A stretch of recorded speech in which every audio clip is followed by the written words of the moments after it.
कूचोंडी, जहाँ हो सके वहाँ बैठ जाओ भाई। सिकलीगर भाई हमारे सारे आए, जहाँ हो सके वहाँ बैठ जाइए प्लीज़, बैठ जाइए ना, क्योंकि वहाँ औरतें बैठे उनके ऊपर मत गिरना ना प्लीज़। आप बैठ जाओ जहाँ हो सके, अपना प्रोग्राम है ना, अपने मसाइल बताने का है, आप बैठ जाओ।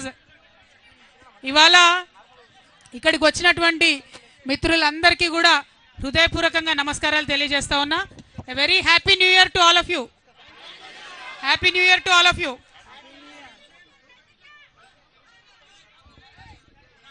అట్లానే ఇవాళ జనవరి 3వ తారీఖు అంటే భారతదేశ వ్యాప్తంగా ఉన్నటువంటి మన ఆడబిడ్డలకు పండగ దినం, సావిత్రిబాయి పూలే గారి జన్మదినం.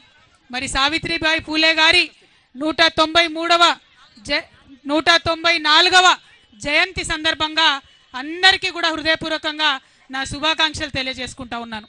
మరి సావిత్రిబాయి పూలే అంటే ఆమె మామూలు బిడ్డ కాదు, ఒక పులి బిడ్డ.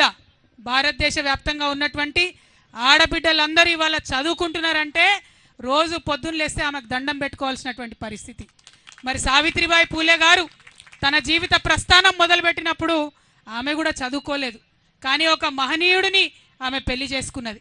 బాపు జ్యోతిబా పూలే గారు పెళ్లి చేసుకున్న తర్వాత తన భార్య చదువుకోవాలని దగ్గరుండి భార్యను చదివించిన తర్వాత సావిత్రిబాయి పూలే గారు అనేక మంది ఆడబిడ్డలకు తను స్వయంగా చదువు చెప్పింది. ఎంతోమందికి చదువు నేర్పినటువంటి వ్యక్తి సావిత్రిబాయి పూలే గారు. మరి ఆ ఇద్దరు పుణ్య దంపతులు ఉద్యమంలోనే కాదు అన్నిట్లో కూడా జీవిత పర్యంతం కలిసి కష్టపడ్డారు. మొత్తం సమాజ ఉద్ధరణ చేయాలంటే విద్యా వికాసం కావాలని చెప్పి వారిద్దరు విద్య కోసం ప్రయత్నం చేసిండ్రు. చాలా అవమానాలు చేసిండ్రు. పాపం ఆమె బజార్లో నడిచిపోతుంటే రాళ్లతో కొట్టిండ్రు. ఒకప్పుడు మీద పేడ నీళ్లు చల్లినటువంటి పరిస్థితి ఉండే. అయినా సరే మొక్కువోని ధైర్యంతో మరి సమాజ వికాసమే నాకు కావాలని ముందుండి పోరాటం చేసినటువంటి మహనీయురాలు సావిత్రిబాయి పూలే. వారి జయంతిని ఇంత పెద్ద ఎత్తున మనం సెలబ్రేట్ చేసుకోవడం అన్నది నిజంగా తెలంగాణ బీసీ బిడ్డలది, తెలంగాణ బిడ్డలందరికీ కూడా జన్మ ధన్యమైనట్టుగా నాకు అనిపిస్తూ ఉన్నది. అదేవిధంగా మరివాళ మనం సావిత్రిబాయి పూలే గారి జన్మదినం సందర్భంగా ఇంతమందిని కలిసినాం. ఆవిడ ఉద్యమ స్ఫూర్తిని మనం ముందుకు తీసుకెళ్లాల్సినటువంటి అవసరం ఉన్నది. మరి ఇవాళ ఉద్యమం దేనికోసం చేయాలి ఒక్కసారి మనం ఆలోచన చేసుకోవాలి. చరిత్ర తెలుసుకున్నోడే భవిష్యత్తు నిర్మాణం చేస్తారని చెప్తారు. మరి 75 ఏళ్ళు అవుతుంది భారతదేశానికి స్వాతంత్రం వచ్చి. మరి ఇక్కడ ఇంతమంది బీసీ బిడ్డలు ఉన్నాం. ఈ 75 ఏళ్ళ స్వతంత్ర భారతదేశంలో మనకి ఏం జరిగిందన్నది ఒకసారి ఆలోచన చేసుకోవాలి. నిజానికి చాలా మంది గొప్ప గొప్ప మాటలు చెప్తారు. కులం లేదు, కులరహిత సమాజం నిర్మిస్తామని చెప్తారు. కానీ అది వాస్తవమా? భారతదేశంలో కులం ఉన్నది, అది వాస్తవం. ప్రతి ఒక్కరం కులాల ఆధారంగానే బతుకుతూ ఉన్నాం, అది కూడా వాస్తవం, కాదనలేనటువంటి వాస్తవం. అయితే భారతదేశ రాజ్యాంగం రాసినటువంటి పెద్ద మనుషులందరూ కూడా కులం వాస్తవం కాబట్టే కులం ఆధారంగా కొన్ని రక్షణలు కల్పించినారు. చాలా సంతోషకరం. ఎస్సీలలో ఉన్న కులాలకు, ఎస్టీలలో ఉన్న కులాలకు భారతదేశ రాజ్యాంగంలో కొన్ని రక్షణలు కల్పించినారు. నిజంగా ఆ బాబాసాహెబ్ అంబేద్కర్కు భారతదేశ ప్రజలందరూ కూడా చేతులెత్తి మొక్కాలి. లేకపోతే ఎస్సీ ఎస్టీలకు ఇంతవరకు కూడా ఎటువంటి ఫలాలు కూడా దక్కకపోతుండే.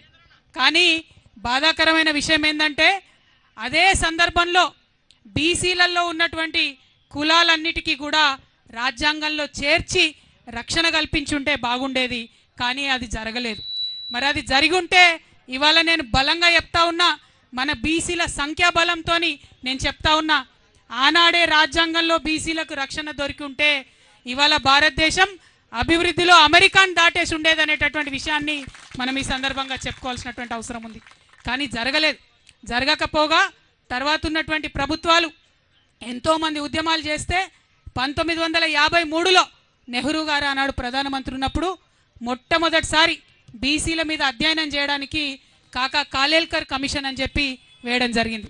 పాపం ఆయన పెద్ద మనిషి, మంచిగా చదివిండు, పరిస్థితులు అధ్యయనం చేసిండు, భారతదేశం అంతా తిరిగిండు, 2 ఏళ్లలో రిపోర్ట్ ఇచ్చిండు. అయితే నెహ్రూ గారు ఏం చేసిరంటే ఆనాడు, నువ్వు రిపోర్ట్ ఇచ్చినావు కరెక్టే, 2399 కులాలు ఉన్నాయి బీసీలల్లో అని చెప్తున్నావు కరెక్టే, అందులో 837 కులాలు ఎంబీసీ కులాలు మోస్ట్ బ్యాక్వర్డ్ ఉన్నాయని చెప్తున్నావు కరెక్టే, కానీ దీనికి ప్రాతిపదిక ఏంటిది అని ఒక ప్రైమ్ మినిస్టర్ స్థాయిలో ఆ రోజు ఆయన చెప్పి, ప్రైమ్ మినిస్టర్ నెహ్రూ గారు ఆ యొక్క రిపోర్ట్ని ఆనాడు రిజెక్ట్ చేసిండ్రు. ఇది చరిత్ర కాదనలేనటువంటి వాస్తవం అని ఈ సందర్భంగా మనందరం కూడా గుర్తు చేసుకోవాలి. మరి ఇక్కడ ఒక ప్రశ్న నేను కాంగ్రెస్ వాళ్ళని అడుగుతా ఉన్నా.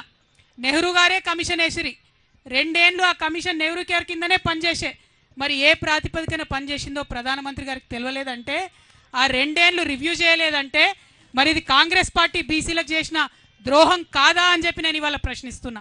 ఇవాళ ఇక్కడ మనం ఆలోచన చేసుకోవాలి. 19